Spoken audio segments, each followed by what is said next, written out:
Hi guys, I'm Anvi Serene, currently a second year student at IIM Ranchi IPM program.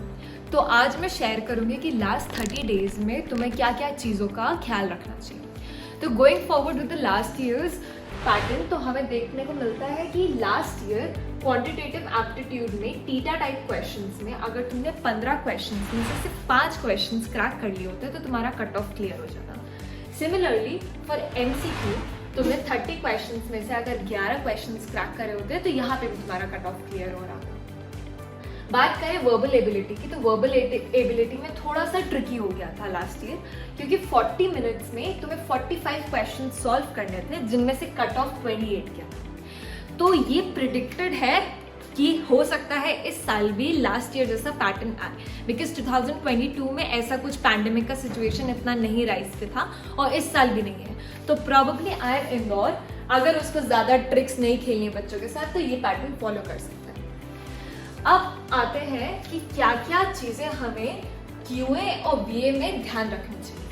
तो QA में देखो ये सारे topics होते हैं जिनकी फ्रीक्वेंसी बहुत ज्यादा रहती है पेपर में, बट हो सकता है कभी कभी स्टूडेंट स्किप कर देते हैं इन टॉपिक्स को, बट ये टॉपिक्स रिलेटिवली इजी होते हैं और इनमें आराम से स्कोर करके तुम अपना एडमिशन पक्का कर सकते हो। बात करें अरिथमेटिक प्रोग्रेशन, ज्योमेट्रिक प्रोग्रेशन, बहुत ज्यादा नहीं होता, आप करोगे एक बार में आराम से 2 दिन के अंदर आप पूरा कंप्लीट कर सकते हो अगर पहले से भी नहीं। अब ध्यान में रखना है कि ये सारे टॉपिक्स जो हैं हो सकता है इनमें से आपने 1-2 टॉपिक्स स्किप करो। मैं ये नहीं बोल रही कि ग्राउंड जीरो से आप उन टॉपिक्स को फिर से करो, बट पॉइंट ये है कि इन टॉपिक्स का थोड़ा थोड़ा टच लेकर के तो आपको जाना ही है जो इनमें से स्किप कर रहे हो, ताकि पेपर में अगर इजी क्वेश्चंस आए तो आपको ये रिग्रेट ना हो कि मैंने काश कर लिया होता तो मेरा कट ऑफ आराम से क्लियर हो रहा था। तो APGP आप कर सकते हो। लॉग के हमेशा 1-2 क्वेश्चन तो रहेगा ही रहेगा। नंबर सिस्टम के 4 क्वेश्चन लगभग आ सकते हैं जिनमें से 2 तो इजी रहेंगे तो आप आराम से कर सकते हो। बात करें ज्योमेट्री की, ज्योमेट्री एक वास्ट टॉपिक है, बट इसमें जो है आप बेसिक अगर ठीक ठाक लेवल का प्रैक्टिस करते जाओ एक इंट्यूशन डेवलप हो जाता है, तो आराम से ज्योमेट्री में आप कुछ ना कुछ क्वेश्चंस कर सकते हो। कोऑर्डिनेट ज्योमेट्री बिल्कुल मत भूल के जाना, बिकॉज उसमें क्या होता है डायरेक्ट फॉर्मूला रहता है और आता है आपको, तो आप आराम से कर सकते हो ज्योमेट्री में। DI तो बिल्कुल ही करके जाना है, क्योंकि 5 क्वेश्चंस तो फिक्स ही होता है हर साल मिनिमम, तो DI करके जाना है, बिल्कुल नहीं छोड़ना है और आराम से 30 दिन कर सकते हो तुम लोग हर दिन प्रैक्टिस करके।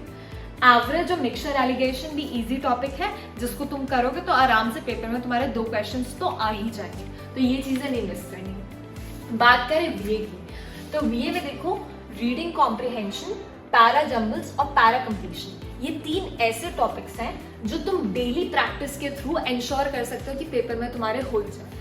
अभी लास्ट ईयर जो हमें देखने को मिला, प्रीवियस ईयर्स में भी VA का कट ऑफ हाई जाता है, तो VA हम एकदम ऐसे सेपरेट नहीं रख सकते हैं। अगर तुमने थोड़ी बहुत रीडिंग तुम्हारी हिस्ट्री रही है और ठीक ठाक तरीके से तुम थोड़ा बहुत कर सकते हो, तो ये चीजें अगर कर लोगे तो तुम्हारा आराम से कट ऑफ तो क्लियर हो ही जाना चाहिए।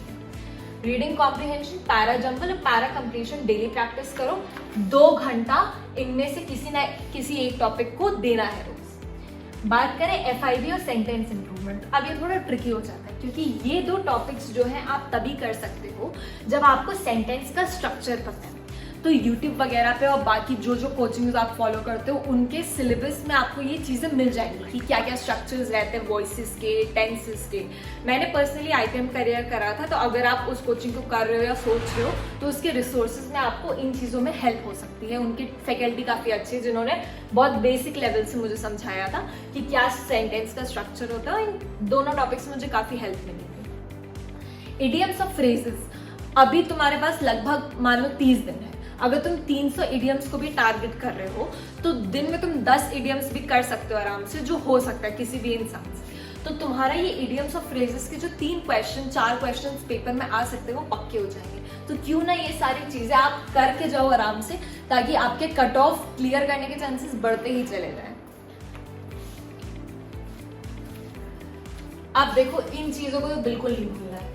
मॉक्स देना बहुत ही ज्यादा इंपॉर्टेंट होता है, तो मॉक्स जो है 8 से 10 मॉक्स आप आराम से लास्ट के 30 डेज में दे सकते हो। और यहाँ पे मॉक्स क्यों देने चाहिए, ये 2 प्राइम रीजन होते हैं। सबसे पहले स्ट्रैटेजी डिवाइस करने के लिए कि तुमने प्रॉब्ली रीडिंग कॉम्प्रिहेंशन अपने बीए में स्टार्ट में शुरू करने की कोशिश करी कि ठीक है इससे मेरा कितना स्कोर आ रहा है if I start this particular topic early.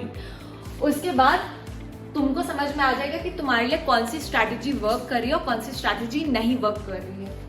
उसके बाद पेपर कभी कभी अनप्रिडिक्टेबल हो जाता है, जैसे हमारे टाइम पे अनप्रिडिक्टेबल हो गया था कि डीआई जो है बहुत कठिन आ गया था गेम्स एंड थ्योरी में। तो अनप्रिडिक्टेबिलिटी को तुम ओवर रूल बहुत अच्छी तरीके से कर सकते हो अगर तुम मॉक्स रेगुलरली प्रैक्टिस कर रहे हो, because you will be expose to a lot of different scenarios. Daily 8 से 10 घंटे निकालने हैं। पेपर अगर तुम्हें क्रैक करना है तो you have to given a certain amount of input. तो दिन में तुम 8 से 10 घंटे आराम से निकाल सकते हो पढ़ाई के लिए, जो निकालना। अब इन चीजों को डेली बेसिस पे ध्यान रखना है और आराम से करना है। देखो इडियम्स और फ्रेजेस मैंने बताया दिन में तुम कर सकते हो। हर दिन मैथ्स का एक टॉपिक उठाओ जो तुम पढ़ चुके हो ऑब्वियसली पहले से, और नहीं भी पढ़ा है तो उसकी सेपरेट टेक्निक होगी, बट ये टॉपिक वाइज टेस्ट तुम उठा सकते हो। टॉपिक वाइज टेस्ट देने से पहले फॉर्मूला और शॉर्ट ट्रिक्स जो तुम्हें कोचिंग में समझाई गई थी वो सब तुम अपना रिवाइज कर सकते हो। मैं पर्सनली IBM करियर का देती थी तो हमें हमारे पोर्टल पे टॉपिक वाइज टेस्ट मिल जाते थे, वो दे सकते हो। तो तुम्हारा साइड बाय साइड पूरा जितना पढ़ा हुआ है वो एक तुम क्या बोल सकते हो तुम्हारे टिप्स पे रहेगा कि पेपर में तुम्हें दिक्कत ना हो। पास ईयर क्वेश्चन पेपर्स बिल्कुल नहीं भूलना है तुमको, क्योंकि पास ईयर क्वेश्चन पेपर से तुम्हें अपनी एक्चुअल स्टैंडिंग पता चल जाएगी। तो मैं तो बोलूंगी कि पास ईयर क्वेश्चन पेपर्स अभी तक अगर नहीं लगाए तो सबसे पहले पास ईयर क्वेश्चन पेपर्स लगाओ। डीआई तो करके ही जाना है, तो दिन में एटलीस्ट 5 क्वेश्चंस तुमको करने ही करने होंगे। तो ठीक है, ये सारी चीजें अगर तुम ध्यान में रखोगे तो आई एम प्रिटी श्योर कि तुम अच्छी तरीके से अपना कट ऑफ क्लियर कर सकते हो। And all the very best for this.